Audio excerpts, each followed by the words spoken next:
Welcome to another CEO Wisdom podcast. We have Melissa Agnes with us today. She's founder and CEO at Crisis Ready Institute. She's also an author and a keynote speaker. This pod is presented to you by podprayer.com if you want to start or scale your podcast. Melissa, welcome to the pods. Tell me a bit more about yourself and what you're up to nowadays. Hi, thank you for having me. Happy to be here. Myself and what I'm up to. What an open-ended question.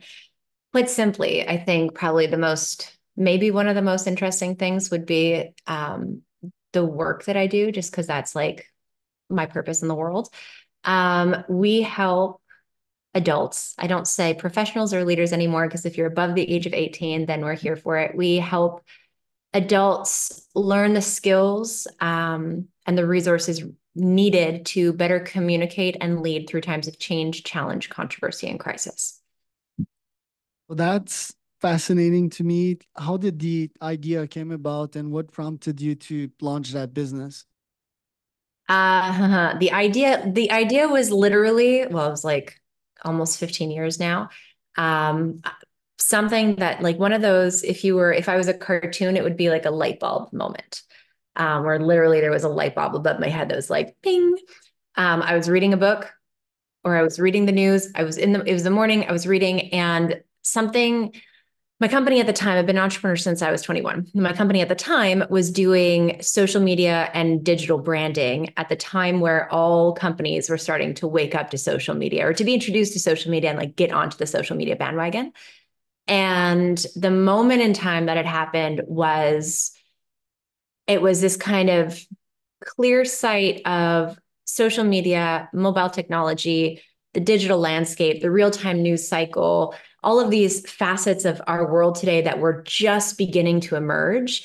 I realized nobody was talking about the risk of it. And in that moment, I could see the risks. I could see how easy they were at the time to mitigate.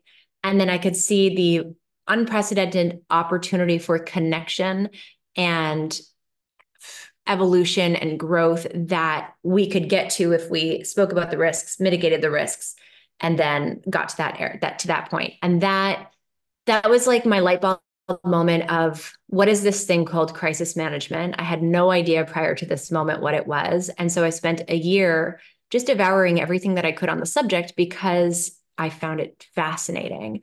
And I kept turning to my partner at the time and saying, there's something here. I just don't quite know what it is.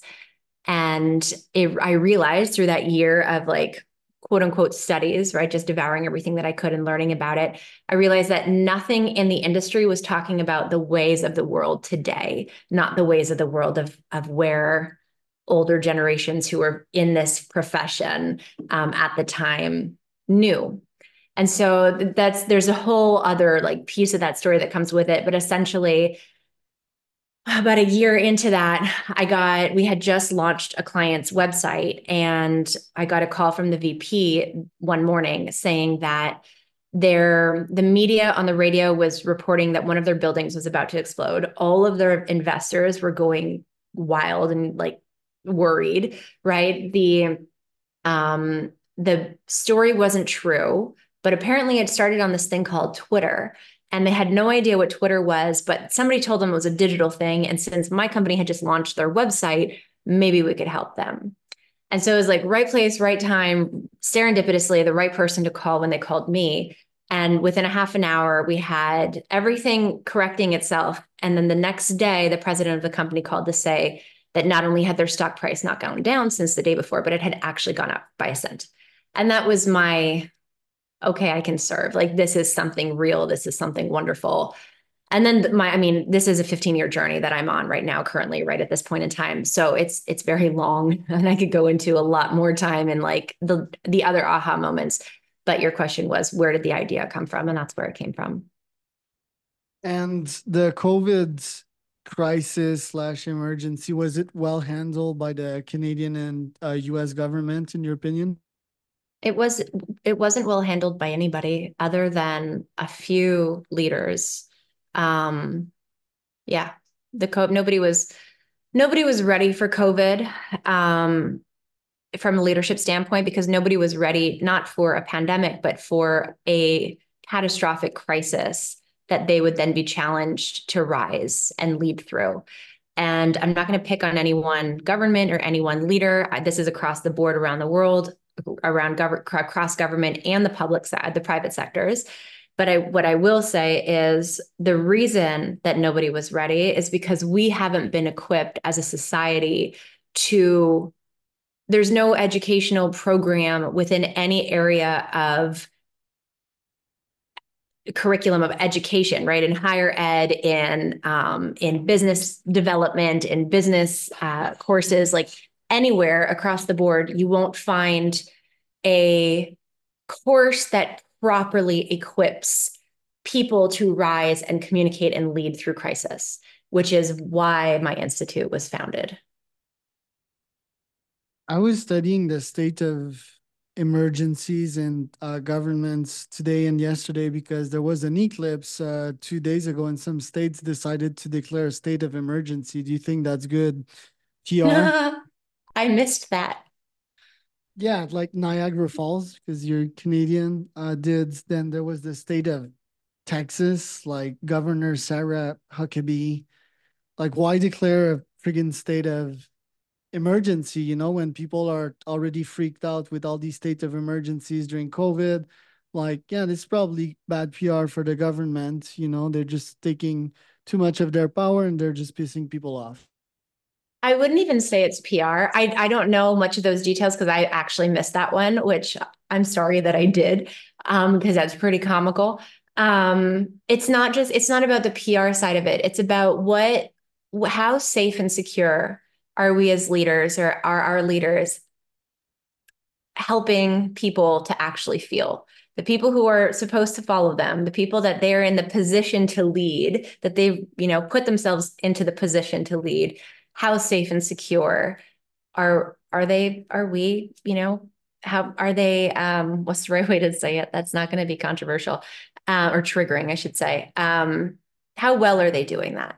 And if I look around the world and I look at different leaders, again, across government and across private sectors, not many leaders are able to truly grasp what is required and what the objective needs to be with regards to leadership and communication in times of, again, change, challenge, controversy, and crisis. So that's a wide spectrum of risky events.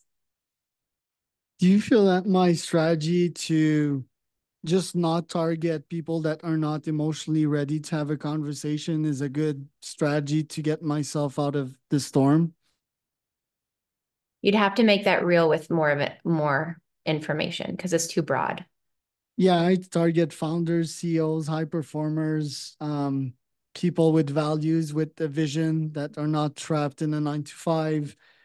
And I like saying my truth, and I don't mince my words. I don't think my goal is to offend people, but I think it's to have a nice convo. And to have a nice convo, I don't want to be taking turnarounds, like quite the testosterone type, and I won't avoid a topic. I don't want to offend people though, but if these people are offendable, normally we're just not ready to have this conversation. I consider myself to be not insultable. Like, you can try to name me things, tell me anything that is normally offendable, but I just don't care because I think I'm emotionally mature. I think I did my work. And I expect my counterparties and the people that I deal with in my quote unquote community to be the same. Do you think that's feasible? I think there's a lot to unpack there. I think, and I applaud you that you've done the work, right? I think more people are rising and starting to become aware of what the work even means, and more and more resources are becoming available to everybody to do the work and to understand, doing the work is so broad, right there. And it's such an onion. It's layer after layer after layer after layer. It's a lifelong journey. I think also a couple things that you said that I want to unpack. I think that if somebody is easily triggered, so when we're triggered, really, and this comes with doing the work, but when we're triggered, there's something externally that has triggered us, right? So whether it's an action, whether it's something we've seen, whether it's something somebody has said, but that thing, the reason that we're triggered is because it's a projection from within. So if you say something to offend me, there's two parts to that. One, as the person who's offended, then I have like I won't say should or shouldn't. I won't say shoulds, but then the best course of action for me, for my health and my sanity and my well being, is to go, okay, I'm not going to get necessarily angry with you for saying something that I found offensive. Instead, I'm going to ask myself, why did I find that offensive? Why did that trigger me in the way that it did? And in asking that question, I will probably go down a path that shows me something, a deeper wound within myself that I can then hold responsibility for and do the work to heal, to process, etc. Now, that's one side of the coin. The other side of the coin is you as the communicator. We cannot, and this is one of the things that we teach at Christ Ready Institute, I cannot control how you receive something. I cannot control your emotions, right? You cannot control anybody else's emotions, nor is it our responsibility to control anybody else's emotions. That said, what we are in power to do is to be intentional, to be aware of of the message that we are attempting to articulate, to communicate, and the way in which we are going about communicating. So if I am inflammatory and I say something that's triggering to you, yes, there's a path that you should maybe go down that talks about, that self-investigates, explores why did that trigger me, but also I need to self-reflect on why was I inflammatory? Like what purpose did that serve? However, if I have something to say to you that I believe is truth and honest and might be a little bit uncomfortable or hard to hear and maybe triggering even to the best, to the most aware and emotionally mature person, the way that if I think that through, if I try to anticipate what you might feel, and as a result, I choose to deliver that message with grace and compassion and empathy, now that's the most that I can do. And so that's my side of the street. On your side of the street, as the recipient, then it's up to you to receive it, process how and why you're receiving it the way that you are, and to do the work on your end to come back and maybe now embark upon, even if it's a triggering conversation, it's not an inflammatory conversation. Inflammatory, that's interesting. So, yeah, fire's like damaging, permanent damage, and it's not what you want out of the outcome of a conversation. I guess also most people they don't have a choice about their audience. If you're the mayor of a city, you'll get all kinds of people, and yeah, you sort of need to mince your word that there's no other option because there's so many minds in the audience and you don't have control about their reaction, and you don't want to create a total disaster that will lead to more damage, as your goal is to favor the greater good. Who are your clients normally? Are they businesses? Are they startups? Are they in traditional fields? Who do you target and how do you target them? I would say yes. So I stopped consulting a while ago. It's not what I want to do anymore. So the Institute, what we do is we have three areas that we serve, and this is going to answer that question. We have a community that is open to anybody and everybody who has a touch point or interest in any aspect of crisis ready communication, leadership management, consequence management, risk management. And that's just an open community anybody can join. And then there's a whole like who we serve in that or how we serve in that. Then a bunch of our clients are who we target are crisis communication consultants. So we have a 12-month program where crisis communication consultants can come to be supported, to have their skills and credibility up leveled, and to help in growing and scaling their business because this industry is very hard. And then the other piece of who we target is anybody, this is why I say adults and not professionals or leaders, anybody who, like, for example, anybody who's listening to this conversation, it was like, oh, I want to learn about how to have important, real, honest conversations in a way that's productive and compassionate and all the things that we just said, then that is what our certification is for. So that's world leaders. That's anybody who's interested in upskilling their communication and leadership capacity. It really, I mean, we had our youngest was Canadian. Our youngest graduate is Canadian, and he's 21. He's in college. So it really runs the gamut. But I would say those are the areas of focus, and those are the through lines. Very cool. And where can people find out more about you, Melissa? More about me, Melissa Agnes, and just kind of Google me. Crisis Ready Institute. You can find me there. You can find me on IG. You can find me on LinkedIn. Those are pretty much the only two platforms other than the website that I'm on. But yeah, Melissa Agnes, Crisis Communication, Crisis Ready.